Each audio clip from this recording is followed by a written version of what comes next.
For as long as humans have walked the earth, one question has lingered quietly in the back of our minds. A question so simple that most people never dare to ask it out loud. The oceans never seem to change. They cover more than 70% of our planet, stretching farther than the eye can see, deeper than imagination can grasp. Older than every civilization that ever existed. And yet, in all our history, with all our storms, all our evaporation, all our rain, all our rivers flowing endlessly into them, the oceans never run out of water. They never shrink to reveal empty basins. They never drain into some hidden abyss. They remain, decade after decade, age after age, a stable and eternal presence. How is this possible? Why does something so dynamic, so constantly moving, so endlessly evaporating, never truly disappear? To answer this question, we must dive far deeper than the waves on the surface. We must enter a world where water is transformed, recycled, and reborn in a cycle so perfect it shapes every corner of life on Earth. Our story begins with sunlight. Every morning, when the sun rises, billions of tons of ocean water begin an extraordinary journey. Heat from the sun strikes the ocean surface, and the molecules that absorb this energy start to move faster and faster until some break free from the liquid below. They rise into the air as vapor, invisible and light, joining the atmosphere to form the first step of a vast planet-wide system.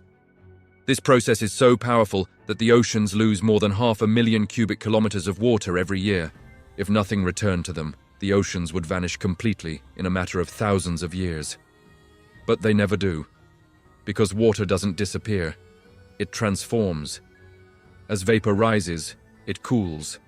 Molecules slow, gather, and cling to tiny particles of dust and salt suspended in the air. From these microscopic seeds, clouds are born. Clouds drift with the wind, sometimes across entire continents, carrying water to places that have never touched the sea. Mountains capture this moisture, valleys welcome it, forests drink it. When clouds become heavy enough, water falls again as rain, snow, or hail. Every drop that touches the ground begins the long journey back toward the sea. Some of it flows across the surface as streams and rivers. Some slips underground, moving slowly through soil and rock, becoming part of hidden aquifers. Some sinks deep into layers that store water for centuries, but eventually, almost all of it finds its way back to the ocean. The water that left returns.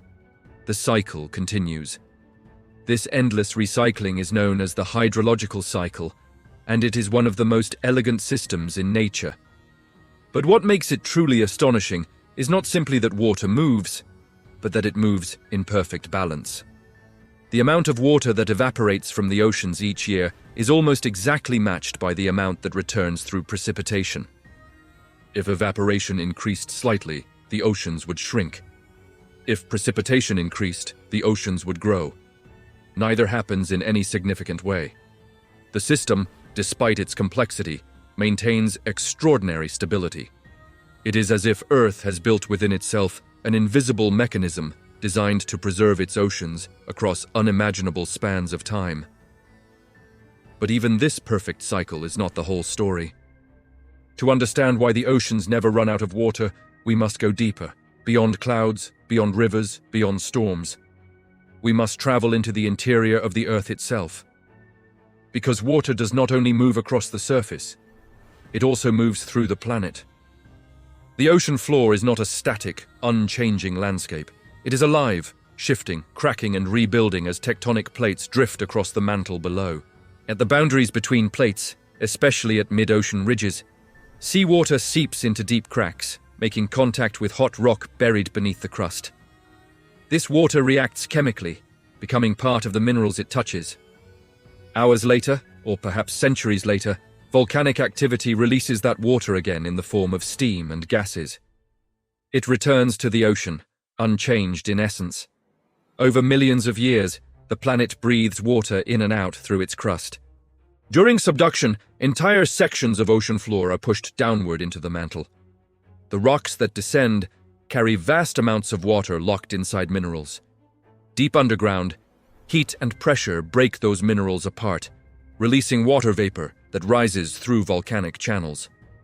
When volcanoes erupt, they send this ancient water back into the sky, returning it to the oceans through rain.